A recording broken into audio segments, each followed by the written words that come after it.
নিবনুৱা যুৱক যুৱতীসকলৰ বাবে এটা ভাল খবৰ। মই উপস্থিত আছোঁ তামোলপুৰৰ বাৰেগাঁৱত আছোঁ। বৰনগৰ গাঁৱৰ দৃশ্য মোৰ সতীৰ্থ আপোনালোকক দেখুৱাই আছে ছাগলী ফাৰ্মত। মই এখন ছাগলী ফাৰ্মত উপস্থিত আছোঁ, যিখন ফাৰ্মত মাত্ৰ 30,000 টকা এওঁলোকে কিন্তু বন্ধন বেংকৰ পৰা লৈ এখন ফাৰ্ম তেওঁলোকে কিন্তু আৰম্ভ কৰিছিলে আৰু সেই ফাৰ্মৰ পৰা কিন্তু এক বছৰত ভালেখিনি তেওঁলোকে কিন্তু প্ৰফিট গেইন কৰিবলৈ সক্ষম হৈছে। মই উপস্থিত আছোঁ এই ফাৰ্মৰ গৰাকী। ধন্যবাদ জনাইছোঁ, কিয়নো মই যেতিয়া দৰিদ্ৰতাত ভুগি আছিলোঁ সেই সময়ত বন্ধন বেংকে মোক সহায় কৰিছিলে। প্ৰথমতে 30,000 টকাৰ লোন লৈ পেলাই ছাগলী 4-5জনীমান কিনিছিলোঁ। তাৰ পৰা এতিয়া বৰ্তমান মোৰ আছে 50-60জনী ছাগলী আছে। ভালদৰে চলি আছোঁ, গতিকে বন্ধন বেংকক মই ধন্যবাদ দিওঁ। আৰু কোনোবাই যদি আগ্ৰহী আছে এনেকৈ ফাৰ্ম খোলাৰ বাবে বা কিবা কৰাৰ কাৰণে বন্ধন বেংকে নিশ্চয় তেওঁলোকক সহায় কৰিব। ধন্যবাদ। যেতিয়া আপোনাৰ হাতত টকা নাছিলে তেতিয়া আপোনাৰতো নিশ্চয় কিবা ভাবিছিলে যে আপুনি কিবা এটা কৰিম বুলি ভাবিছিলে, কিন্তু আপোনাৰ হাতত টকা নাছিলে। তেতিয়া বন্ধন বেংকৰ ওচৰত আপুনি কেনেকৈ গ'ল? দেখিলোঁ ইয়াৰ মহিলাসকলে লৈ কিনে কিবা গাহৰি চাহৰি পোহে, এনেকুৱা বিভিন্ন ধৰণৰ কাম কৰে। গতিকে ময়ো লৈ ভাবিছিলোঁ ছাগলী কেইটামান পুহি পেলাই ই কৰোঁ। তেনেকৈ লোন লওঁতে আপোনাৰ কিবা জটিল কিবা অসুবিধা আছিল নেকি?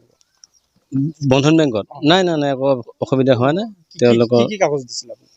আধাৰ কাৰ্ড, পান কাৰ্ড আৰু তেওঁলোকে ঘৰ চাব আহিছিলে, সেইখিনিয়ে আৰু বাকী কোনো ঝামেলা নাই তাৰমানে? নাই ঝামেলা নাই, একো ঝামেলা পোৱা নাই। কিছুমান যুৱক বা যুৱতী আছে নিবনুৱা, তেওঁলোকে কোনো কৰ্মসংস্থান পোৱা নাই বা তেওঁলোকে হতাশাত কিন্তু ভুগি আছে যে টকা পইচা নাই, বিজনেছ কৰিম বুলি আশা তেওঁলোকৰ।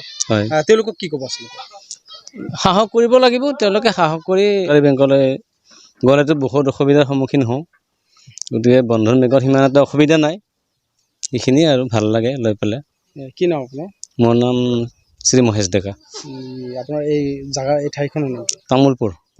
আৰু আপুনি যোনখন ব্ৰাঞ্চৰ পৰা এই লোন লৈছিলে সেই ব্ৰাঞ্চৰ নাম কোনখিনি? সেই ব্ৰাঞ্চখন সেই ব্ৰাঞ্চ বাৰেগাঁও। যেতিয়া যিজন ব্যক্তিৰ ওচৰত মই উপস্থিত আছোঁ, এইজন ব্যক্তিৰ হাতত যেতিয়া কোনো ধৰণৰ টকা পইচা নাছিলে, হতাশাত ভুগি আছিলে যে কি কৰিব, কেনেকৈ বিজনেছ ষ্টাৰ্ট কৰিব, তেওঁৰ ওচৰত কিন্তু এটকাও নাছিলে। তেতিয়া কিন্তু বাৰেগাঁও যি বন্ধন বেংকৰ ব্ৰাঞ্চ আছে, শাখা আছে, সেইখন শাখাৰ ওচৰত এই ব্যক্তিজনে গৈছিলে আৰু যোৱাৰ পিছত তেওঁলোকে কিন্তু এই ব্যক্তিজনক মাত্ৰ 30,000 টকা লোন দিছিলে। আৰু 30,000 টকা লোনত লৈ এই ব্যক্তিজন কিন্তু 4-5জনী ছাগলী ক্ৰয় কৰিছিলে। ক্ৰয় কৰি এখন ফাৰ্ম তেওঁলোকে আৰম্ভ কৰিছিলে।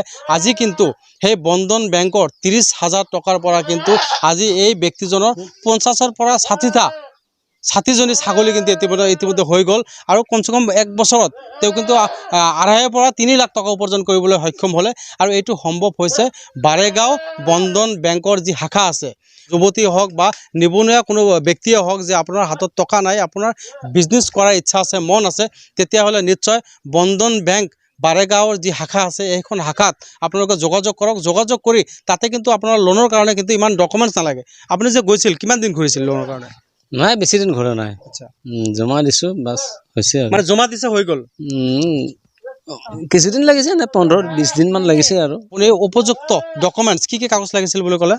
আধাৰ কাৰ্ড, পান কাৰ্ড আৰু ভোটাৰ ID। মাত্ৰ আধাৰ কাৰ্ড, পেন কাৰ্ড আৰু ভোটাৰ ID আপুনি জমা কৰক বাৰেগাঁও ব্ৰাঞ্চত, বাৰেগাঁও বন্ধন বেংকৰ ব্ৰাঞ্চত। আৰু আপুনি তাৰে পৰা এটা লোন লওক। আৰু লোন লৈ আজি যিজন দাদা মোৰ ওচৰত উপস্থিত আছে, তেওঁ যেনেকুৱা লাভৱান হৈছে, তেওঁ যেতিয়া গেইনাৰ হৈছে, ঠিক আপোনালোকেও গেইনাৰ হ'ব পাৰিব। আপুনি কিবা এটা কৰিব, আপোনাৰ হাতত টকা নাই, তেতিয়াহ'লে বাৰেগাঁও বন্ধন বেংকৰ ব্ৰাঞ্চত আপোনালোকে আহক। এইখন ব্ৰাঞ্চৰ লগত আপুনি যোগাযোগ কৰক। যোগাযোগ কৰি মাত্ৰ 30,000 টকা লৈছিলে এই ব্যক্তিজনে। 30,000 টকাৰ পৰা কিন্তু আজি তেওঁ কিন্তু 3 লাখ টকাৰ গৰাকী হৈছে এবছৰত। আৰু এইটো সম্ভৱ হৈছে মাত্ৰ বন্ধন বেংকৰ সেইটো শাখাৰ, যিখন শাখাই তেওঁলোকক মানে ঋণ প্ৰদান কৰিছিলে। আৰু সেই ঋণ আজি প্ৰদান নকৰিলে কিন্তু ইমান মানে আপুনি গেইনাৰ নহ'ল হয়। নিশ্চয় কিন্তু বন্ধন বেংকটো কওক, আপুনি কি ক'ব? মোৰ ফালৰ পৰা ধন্যবাদ, অশেষ ধন্যবাদ বন্ধন বেংকলৈ। আগলৈকে কি আশা আছে আপোনাৰ? আশা আছে এইবাৰখিনি মাৰিব পাৰিলে আগলৈ আৰু বেছিকৈ ল'ম। আচ্ছা, মানে এই ঋণখিনি আপুনি মাৰিব পাৰিলে আগলৈকে আৰু বেছিকৈ ল'ব, আৰু নিশ্চয় বেংকে আপোনাক ঋণ দিব, কিয়নো আপুনি ভালখিনি গেইনাৰ হৈছে। আৰু বেংকৰ পৰা যেতিয়া আপোনাক চাব যে আপুনি ইমানখিনি ডাঙৰ 4-5জনী ছাগলীৰ পৰা আজি আপোনাৰ 50-60গৰাকী ছাগলী হৈ গ'ল, আপুনি নিশ্চয় গেইনাৰ হৈছে। মাত্ৰ 30,000 টকা বন্ধন বেংকৰ পৰা ঋণ লৈ কিন্তু তেওঁলোকে কিন্তু আজি লাভৱান হৈছে, তেওঁলোকে কিন্তু গেইনাৰ হৈছে। তেওঁলোকে কিন্তু আজি 2.5 পৰা 3 লাখ টকাৰ গৰাকী হ'বলৈ সক্ষম হৈছে, আৰু এইটো সম্ভৱ হৈছে মাত্ৰ বন্ধন বেংকৰ সহায়ত। কি ক'ব পাৰিব? আপুনি মাত্ৰ 30,000 টকা লোন লৈছে। পোনপ্ৰথমে মই বন্ধন বেংকক ধন্যবাদ দিছোঁ যে 30,000 টকা লোন লৈ 3-4জনীমান ছাগলী কিনি আনি আজি মই 50-60জনীমান লাভা আচ্ছা, এইটো কেনেকৈ সম্ভৱ?